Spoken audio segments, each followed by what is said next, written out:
បាទសួស្តីបងប្អូនអ្នកសិក្សាទាំងអស់គ្នាស្វាគមន៍មកកាន់វីដេអូបង្រៀនថ្មីមួយនេះនៅក្នុងវីដេអូនេះលោកគ្រូលើកយកអត្ថបទអំណានភាសាខ្មែរថ្នាក់ទី6យើងមួយទៀតត្រង់ទំព័រ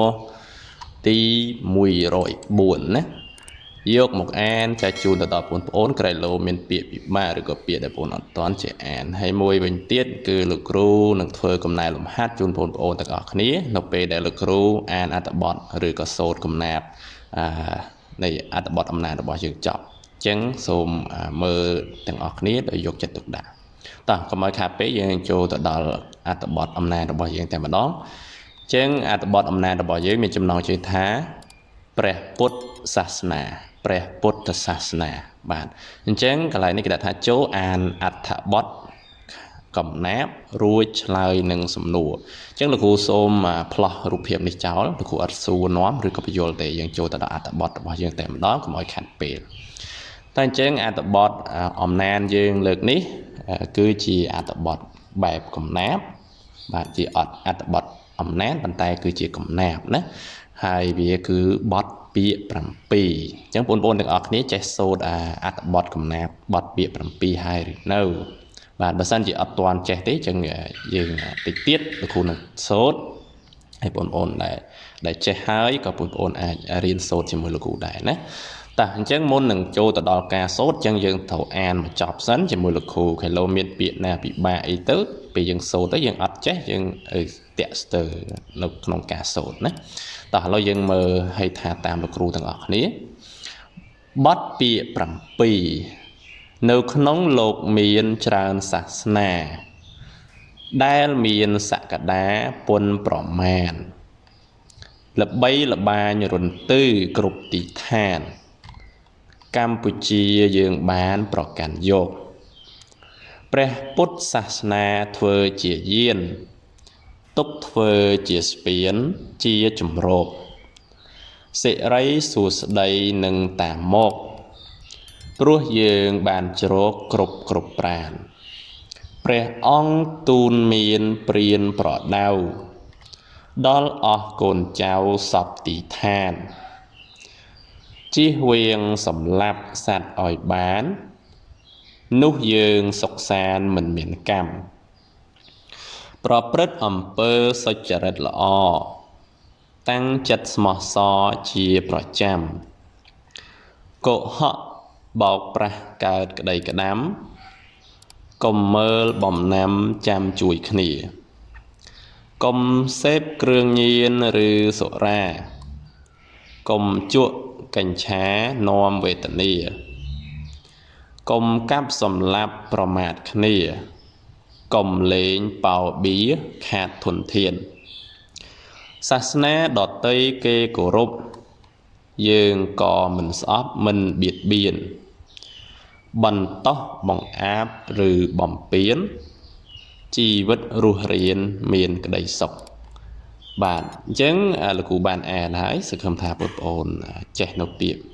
ពិបាកតោះឥឡូវយើងចូលមកដល់ការសូត្រកំណាព្យទាំងអស់គ្នាអញ្ចឹងសូមបងប្អូនដំបូងយើងអាចស្ដាប់លោកគ្រូសូត្រមកមួយសិនមកណាមកកថាខណ្ឌសំទោសមួយវគ្គបាទមួយវគ្គសិនមកឬក៏អាចសូត្រជាមួយលោកគ្រូតែម្ដងក៏បានដែរណាតោះអញ្ចឹងយើងសូត្រជាមួយគ្នាតែម្ដងតោះចាប់ផ្ដើមនៅក្នុងលោកមានច្រើនសាសនាដែលមានសក្តាពុនប្រមាណល្បីល្បាញរន្ទឺគ្រប់ទីឋានកម្ពុជាយើងបានប្រកាន់យកព្រះពុទ្ធសាសនាធ្វើជាយានទង់ធ្វើជាស្ពានជាជំរកសេរីសួស្តីនឹងតាមមកព្រោះយើងបានជ្រកគ្រប់ប្រានព្រះអង្គទូលមានព្រានប្រដៅ ដល់អង្គកូនចៅសំទីឋានជាវៀងសំឡាប់សัตว์ឲ្យបាននោះយើងសង្សារមិនមានកម្មប្រព្រឹត្តអំពើសុចរិតល្អតាំងចិនស្មងសជាប្រចាំកុហកបោកប្រាំងកើតក្តីក្តាំកុំមើលបំណាំចាំជួយគ្នាកុំសេពគ្រឿងញៀនឬសុរា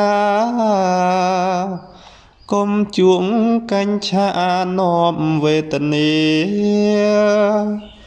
កុំកាប់សំឡាប់ប្រមាថគ្នាកុំលេងបោបៀខាតធនធានសាសនាដតីគេគោរពយើងក៏មិនស្អប់មិនបៀតបៀនបន្តោងបងអាំឬបំពេញជីវិតរួមរៀនមានក្តីសុខបាទយ៉ាងម៉េចដែរបងប្អូនទាំងអស់គ្នាតើពីរបៀបក្នុងការសូត្រទេបាទ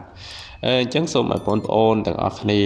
សូត្រហ្នឹងគឺកុំកបុតពេកណាអញ្ចឹងសូត្រដោយលោកគ្រូអញ្ចឹងគឺយើងយ៉ាងមកអូសវែងតិចមកបានព្រោះបើសិនយើងសូត្រទៅកបុតខ្លីៗដង្ហើមខ្លីៗទេគឺអត់សូវព្រោះទេណាតែលោកគ្រូមិនបន្តបងប្អូនទេពេលខ្លះក្មេងៗគឺដង្ហើមខ្លីអញ្ចឹងណាអញ្ចឹងព្យាយាមអស់ពីសមត្ថភាពទៅយើងអូសបានប៉ុន្មានយកប៉ុណ្ណឹងណាតោះអញ្ចឹងលោកគ្រូសូមបញ្ចប់ការសូត្រកំណាព្យហ្នឹងលោកគ្រូសំតាមបងប្អូនចេះហើយបើអត់តន់ចេះអត់តន់ស្ទាត់ទេយើងទៅវិញហាត់សូត្រម្ដងហើយម្ដងទៀតម្ដងទៀតទៅយូរទៅបងប្អូននឹងល្អប្រសើរក្នុងការសូត្រហើយតោះយើងចូលចំណុចបន្តទៀត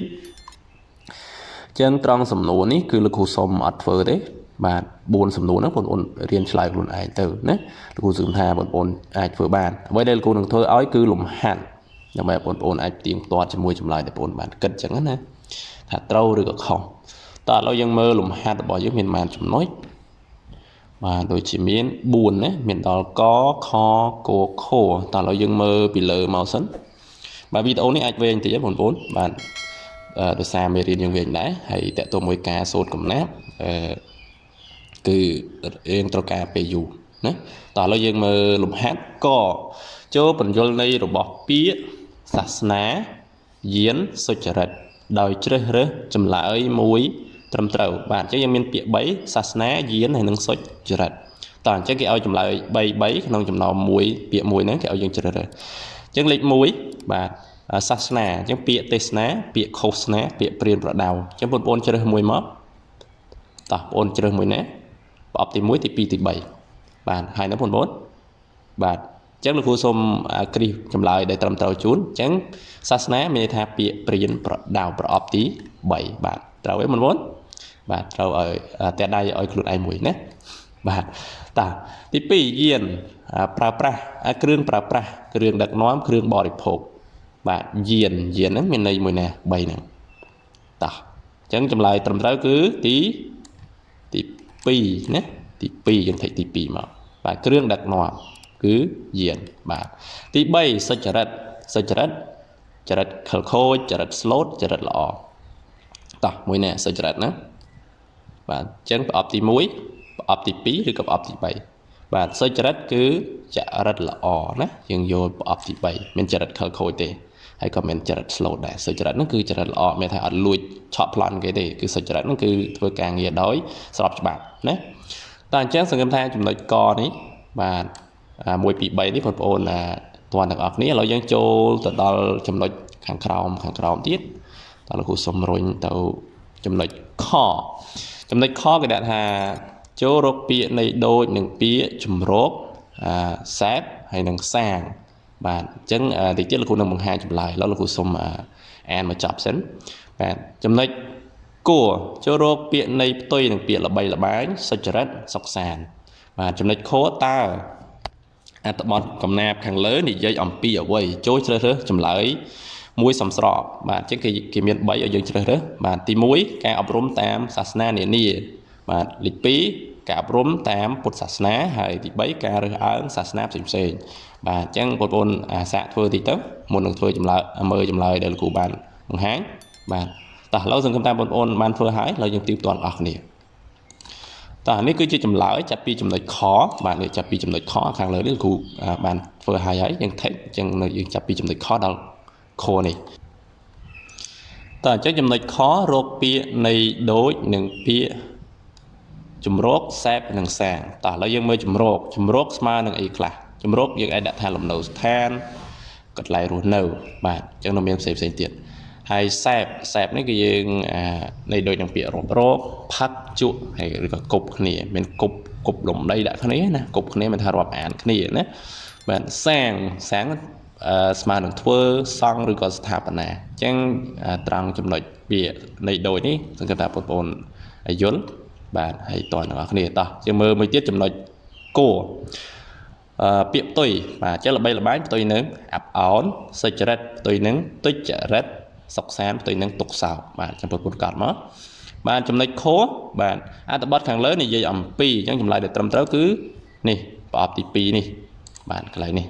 បាទលោកគ្រូសុំថេកអានេះប្រអប់ត្រឹមត្រូវគឺលេខ2នេះណាហើយលោកគ្រូបានដាក់ខាងនេះដែរបាទគឺលេខ2ការអប់រំតាមពុទ្ធសាសនានេះការអប់រំតាមពុទ្ធសាសនាបាទវីដេអូនេះមានតែប៉ុណ្្នឹងទេអរគុណច្រើនសម្រាប់ការរៀនជាមួយលោកគ្រូហើយសង្ឃឹមថាវីដេអូនេះជាប្រយោជន៍ទៅដល់បងប្អូនទាំងអស់គ្នាក្នុងការសិក្សារៀនសូត្រហើយយើងនឹងជួបគ្នាសាជាថ្មីនៅក្នុងវីដេអូក្រោយសុខសប្បាយ